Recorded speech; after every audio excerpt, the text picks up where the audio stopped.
वंदे मुकुंद प्रियम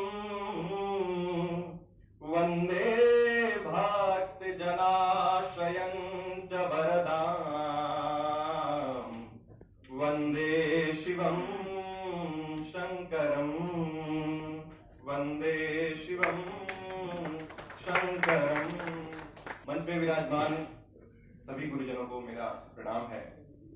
वस्तुतः मैं इसी परिसर का छात्र हूँ। यहीं से भगवती की रचनाओं पढ़ के हम लोग सीख रहे हैं बोलना। तो मैं बहुत भयभीत हूँ वस्तुतः बोलने में, किंतु विषय उपयुक्त है यहाँ पे यज्ञ विज्ञान, जिसमें हमको शोध पत्र वाचन करना है। यज्ञ विज्ञान के विषय में जब हम चिंतन करते हैं, जो लोग नवागंतुक हैं, इस विषय से परिचित नहीं है, क्योंकि मैं भी नया छात्र हूं, तो मैं उनकी अप्रोच रखता हूं कि नए जो लोग वेद आदि को जानना चाहते हैं, समझना चाहते हैं, उनकी दृष्टि कैसी है वेद में प्रवेश के लिए। उस दृष्टि से अगर आपको समझना हो कि वेद क्या है, यज्ञ विषय तो बहुत आगे का विषय है। जो लोग नए हैं उनको समझना हो कि यज्ञ क्या है, तो उनको पहले ये जानना होगा कि हमारी भारतीय संस्कृति क्या है, सभ्यता क्या रही है, और उसमें भी वेद का स्थान क्या है। तो हमारी सृष्टि प्रपंच में वेद ही एक सार्वत्रिक ग्रंथ है, जो सर्व प्रमाण है, सर्वत्र सिद्ध है।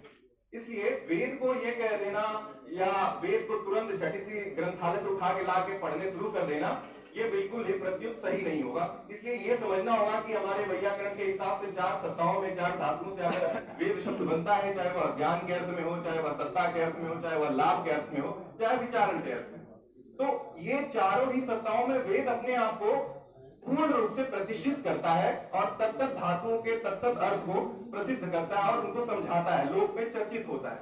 और इसी क्रम में जब हम वेद काल को देखते हैं और वेद के आगे उसके बाद विचार और उसके व्यापार को देखते हैं, तो जो वेद का विभाजन हुआ, हमारे कृष्ण द्वैपायन महर्षि जी ने जब उसका यज्ञों के निर्धारण के लिए ही वेदों का निर्धारण किया, ऐसा कह सकते हैं, अलग अलग। जैसा कि हम जानते हैं, ऋग्वेद को स्तुति परक ज्ञान के लिए जान सकते हैं, यजुर्वेद को कर्मकांड परक ज्ञान के लिए जान सकते हैं, सामवेद गेय पदार्थ हमारे ज्ञान के लिए है, और अथर्ववेद भी अभी अनेक कार्यों के लिए अभिव्यंजित है। इसी क्रम में जब हम वेद के विभाजन काल को देखते हैं, तो उसी क्रम में हम पाते हैं कि यज्ञों का निर्धारण भी तत्त वेदों के हिसाब से कुछ परिष्कृत है, और सभी वेदों के समूचे रूप में कुछ यज्ञों का विभाजन होता है, कुछ यज्ञों का निर्धारण होता है। तो जब हम यज्ञ तक पहुंचते हैं, तो यज्ञ भी अपने यज धातु में नंग प्रत्यय करने से निष्पन्न होता है यज्ञ से। तो जब यहाँ पे यज धातु का हम अर्थ देखते हैं व्याकरण की दृष्टि से, तो पाते हैं कि देव पूजा, संगतिकरण और त्याग, द्रव्य देवता का त्याग या दान के अर्थ में हम जो है यज धातु को देखते हैं।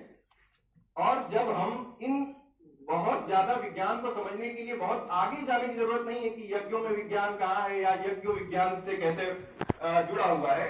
केवल इन 3 शब्दों पे ही अगर हम विचार करें कि देव पूजा क्या है, संगतिकरण क्या है अथवा दान क्या है, तो हमें सब कुछ प्राप्त होने की संभावना है और सब कुछ मिल ही जाता है वस्तुतः। तो देव पूजा से वस्तुतः ये अर्थ जो द्योतित होता है आज वर्तमान के परिप्रेक्ष्य में कि देव पूजा, मूर्ति पूजा या इत्यादि इत्यादि। तो मैं भूमिका में पढ़ रहा था, तो वहां आचार्य जी लिखते हैं कि देव पूजा का करण स्वतः से है और प्राकृतिक दृष्टि से, कि देव पूजा का मतलब ये नहीं कि किसी मंदिर में प्रवेश करना है और प्रायोगिक कर्मों को करना है। देव पूजा का अर्थ वहां वो कह रहे हैं सप्तास्या संपरिधैस्त्री सप्त समिधः कृताः। इसके पहले मंत्र वो कह रहे हैं तस्मात् जिज्ञात सर्वभूतः समृतम मृगदाज्यम ऋचः सामान्य। तो वहां पे बता रहे हैं कि हमारी जो ये वसंत ऋतुएं हैं, ये हवि के समान, आज्य और शरद आदि जो ऋतु हैं, ये हवि के समान, सविता के समान उपयुक्त हो रही हैं। और जो गायत्री, छंद इत्यादि हमारे साथ हैं, ये सब परिधि के रूप में परिगणित होती हैं। और बाकी जो 21 चीजें हैं, 12 हमारे आदित्य हो गए, फिर आदित्य हो गए, और ये शिवलिंग, ये लोग हमारे संविधाओं के रूप में उपयुक्त है। मैं थोड़ा सा यहाँ भूल रहा हूँ वस्तुतः इस विषय को। तो इस तरीके से ये देव पूजा का प्रकरण कहते हैं। और आगे इसी क्रम में जब संगतिकरण को कहते हैं, तो संगतिकरण का अर्थ सामान्य है मेलन करना, मिलना।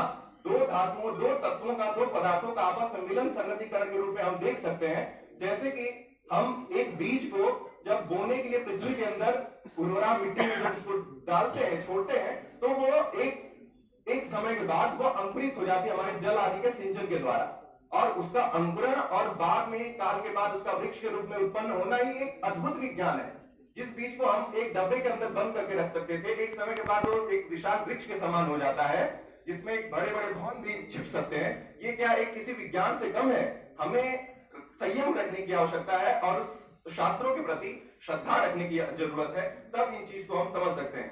और अगले क्रम में जब हम संगतिकरण के बाद त्याग की बात करते हैं, तो त्याग बिल्कुल स्पष्ट है कि द्रव्यम देवता त्याग याग, जो हमारे लिए विशिष्ट और बहुत ही अति प्रिय वस्तु हो, उसका अपने आराध्य के प्रति त्याग कर देना ही एक प्रकार का त्याग है। और यही हमें दिखाता है कि यज्ञों में किस प्रकार के क्रियाओं का निर्धारण है। जब कोई व्यक्ति अपने समुचित जीवन का कोई बहुत प्रिय वस्तु भी त्यागने को जिस समय तैयार हो जाए, तो ये मान लेना चाहिए कि वो व्यक्ति जीवन में समाज के लिए और किसी के लिए कुछ भी करने के लिए तैयार हो सकता है, वो अपने आप को समर्पित कर सकता है। तो इस स्थिति में जब एक समाज का एक व्यक्ति आएगा और इस तरीके से सामाजिक स्तर पर बहुत सारे लोगों की अधिकता हो जाएगी, तो हमारा समाज समुन्नत हो सकता है और हम राष्ट्र निर्माण की तरफ आगे बढ़ सकते हैं। इन्हीं सब के साथ मैं अपनी वाणी को विराम देता हूँ।